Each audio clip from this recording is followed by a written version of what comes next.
Now we're going to do something a little fun here. I didn't see this before, but yeah, it's definitely an option. Right here we have an LMG team, which is hardened veterans, which is pretty cool. Now, these guys here, this section can activate automatically as a point-blank fire activation, which basically only a single section can do it at a time. So he's going to do that, and he's going to fire on this unit, which he can see, and is also in that village area. So basically what's going to happen, I'm going to activate him automatically. He's going to turn in place, basically to bring his front fire arc within arc, and you can do that when you do a fire order. It doesn't count as movement, and there won't be any penalties. And that'll bring this target within his fire arc, and then he's going to open up at point-blank fire. It'll be a +2 for point-blank fire. It'll be a -2 because of the hard cover that the village provides. Yeah, and plus he's going to get a +1 because he's hardened veterans. So let's resolve this and see what happens. Right, the first thing I'm going to do is I'm going to shuffle around this building, because the way I represent it, the buildings are actually there for scenic effect. And if we look at this, the actual location of this unit is right there on the edge of this built-up area. This is basically an area piece of terrain. At least that's how I handle it. So units literally move through this, and you can ignore the buildings and the actual location of things, which is pretty much how you would handle it anyway. Anyway, this unit is battle-hardened. That's where it's located. And if we see what's going on here, it's an automatic activation. He's going to do a fire order against this unit. If we get this out of the way as well, you can see what's going on here. That's where his actual location is right there. Now he's within 2 inches. He can see him.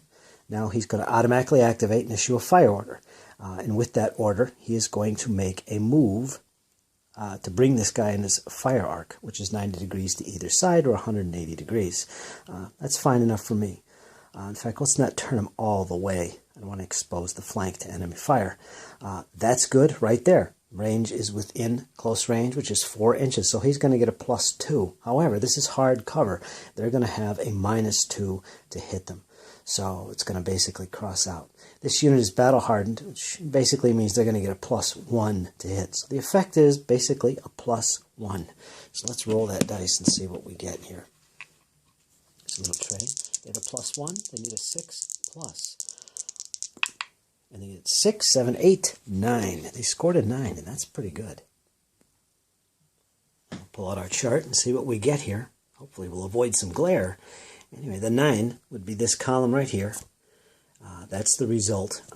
He counts as 2 sections firing because he's an LMG, so the result would be taken to this row, which is disengage times 1.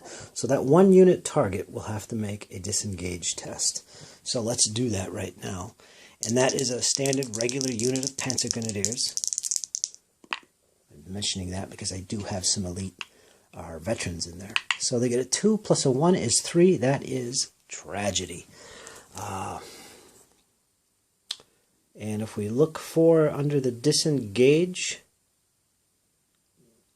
we will see that 3 is dispersed. So basically what happens here is this unit of Panzer Grenadiers was effectively dispersed. They're removed from the table. They basically surrendered, broke, ran away, however you want to see it. These guys are now out of action. And that's that, folks. This was a pretty deadly fire. So that's how you handle that fire.